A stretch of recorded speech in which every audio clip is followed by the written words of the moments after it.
Assalamualaikum warahmatullahi wabarakatuh. Ya, selamat siang teman-teman. Pada kali ini kita ingin melanjutkan program podcast Tafsir Malaka kita. Setelah sebelumnya kita sudah mengulik apa sih yang dimaksud dengan Tafsir Malaka dan apa tujuannya dari Tafsir Malaka itu. Nah, pada kali ini saya sebagai host dari podcast Tafsir Malaka, perkenalkan nama saya Fesebron. Saya akan mengundang pemateri kali ini yaitu Bapak Tabrani Syabirin. Selamat siang, Pak. Yang Gimana kabarnya? Alhamdulillah. Alhamdulillah baik.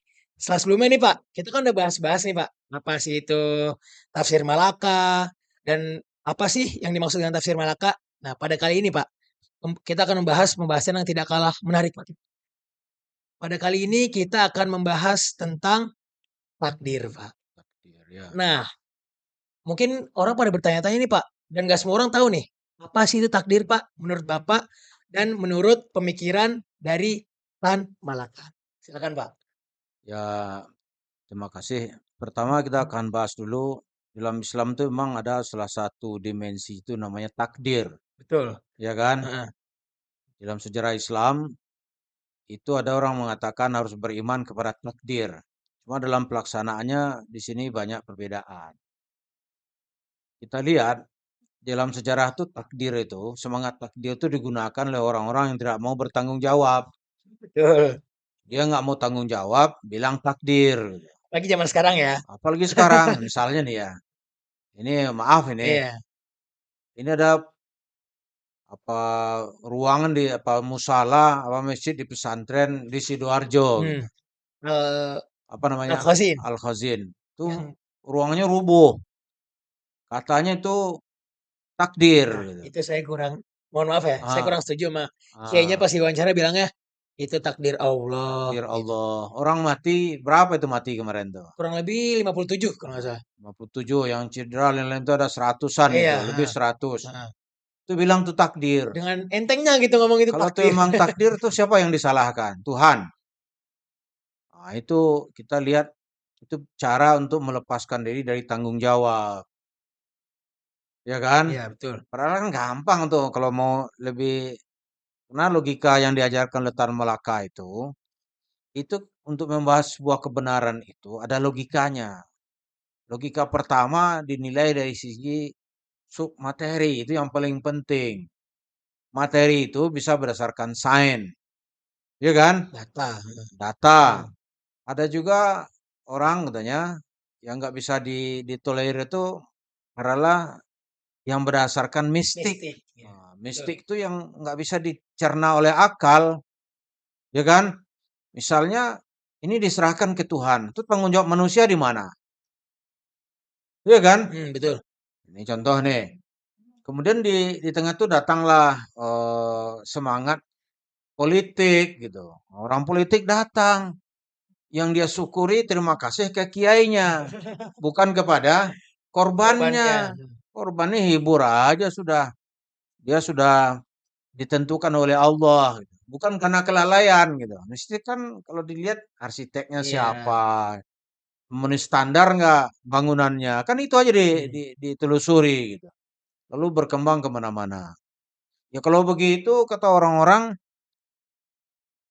Israel membantai orang Gaza Gaza. itu takdir juga. Bukan. Ya kalau takdir ya biarkan aja lah. Iya, Iya kan? mhm. Kan sudah takdir dari Allah. Jadi semangat takdir itu kalau kita lihat, kalau zaman Nabi nggak ada orang berpikiran seperti itu.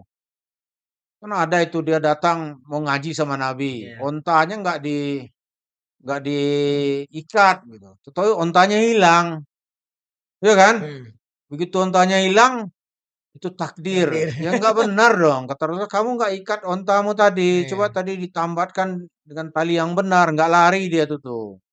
Itu kan contoh kan simpel aja gitu, tapi Simple. zaman sekarang ini kayak Ah, orang tuh berserah diri kepada takdir. takdir, Terus takdir. ya kayak contoh ini kayak, aduh kayaknya gue miskin gara-gara takdir deh. Nah, Iya, itu gimana tuh? Kan kayak sama aja kan kalau apa permisalan kan tadi kan kayak sahabat nggak ngikat ontanya kabur gitu kan. Nah, kabur. tapi kalau menurut saya nih Pak ya, Ah, saya miskin nih gara-gara takdir. Menurut saya bukan kayak gitu. Dia nggak mau berusaha kah? ah, Atau ah. nggak mau bekerja kah? Jadilah jatuh kemiskinan. Setuju nggak Pak kalau menurut Iya, Bapak? memang gitu dia berjuang dulu mencari logikanya yang benar dulu gitu. Kalau ujung-ujungnya nanti ya mungkin kalau udah akhir, ada apa aja bisa lah kita bilang ini takdir Heeh. sudah. Iya kan? Tapi kalau di awal-awalnya nggak bisa. Soal kemiskinan di Indonesia misalnya. Banyak penyebabnya. Pertama keyakinan masyarakat yang seperti tadi itu. Padahal penguasanya menilap duit ini gila-gilaan. Foya-foya dia, Bang. Foya-foya dia. Contoh nih ya.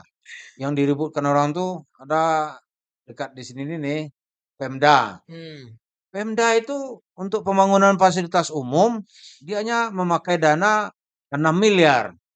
Tapi untuk kepentingan dia itu dihabisin sampai 600. Takdir gitu. Iya. Jadi jatah orang miskin tadi itu disikat oleh pemerintah. Nah, pemerintah bilang ini takdir yang perlu disyukuri. Iya kan? Iya. Kita aman, ya aman dia. Nah, inilah kata Tan Melaka menyadarkan orang tuh dikaji lu unsur-unsur materinya. Iya kan? Materi itu berdasarkan sains, Data, fakta, ya. fakta gitu. Jadi kita terjajah itu katanya karena emang mental kita tuh siap dijajah, Bukan dari takdir. bukan takdir. Jadi dirubah yang begitu Wah, itu pemahaman takdir. Iya kan? iya. Nah, ini dalam sejarah Islam tuh semangat takdir ini itu dilanggengkan ketika Muawiyah berkuasa. Dia biar orang nggak protes-protes lagi dia tuh legal apa enggak gitu kan. Hmm. Udahlah nih kehendak Tuhan sudah. Kalau nggak Tuhan saya nggak menang. Udah kamu jangan lawan lagi itu saya bantai semua nanti. Gitu. Iya kan? Iya, betul. Akhirnya di dalam Islam tuh ya itu aja kajinya udah. Nggak boleh bahas-bahas lagi soal-soal kehidupan sosial. Maka dalam Islam kalau dilihat bahasan yang paling banyak itu ya fikih. Coba lihat dalam kitab Imam Syafi'i itu. Oke. Ada kitab oleh murid-muridnya dikumpulkan namanya Al-Majmu' Syarah Al-Muhazzab. Setiap 30 berapa jilid itu. Wah itu persoalannya soal wudhu aja itu bisa 400 halaman itu. Iya. Tapi soal ekonominya nggak ada. Nah ini sekarang ini itu yang terjadi di tempat kita, apa-apa takdir.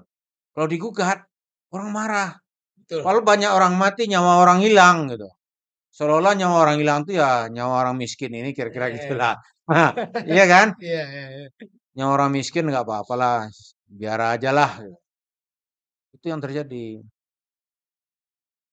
Nah, kita lihat lagi misalnya nih, kalau nyawa orang miskin itu nggak apa-apa gitu. Padahal dalam undang-undang, ini orang gila nih, kita dalam naik motor nabrak orang gila. Dia sudah mandi aja sudah enggak, berpakaian juga sudah Udah. mungkin enggak, tabrak mati, tangkap enggak? Ya nabrak tangkap lah. Tangkap lah, Nah, karena kelalaian menyebabkan nyawa orang lain hilang. hilang gitu. Hmm. Ini sebanyak itu orang nggak ada proses kita nggak Belum, dengar, iya belum diusut walaupun kan? belum diusut nanti hilang itu kasus. Iya. Saya yakin hilang itu. Takdir lah, berlindung kepada takdir gitu. Iya. Ya, teman-teman, mungkin sedikit penjelasan dari Bapak Tabrani Sabirin tentang takdir dan kita sudah mendapatkan case dan contoh dari orang yang lari dari tanggung jawab dan berlindung dari takdir atau menyerahkan kepada takdir. Nah, oleh karena itu teman-teman, jadi takdir bukan alasan untuk kita berhenti berjuang.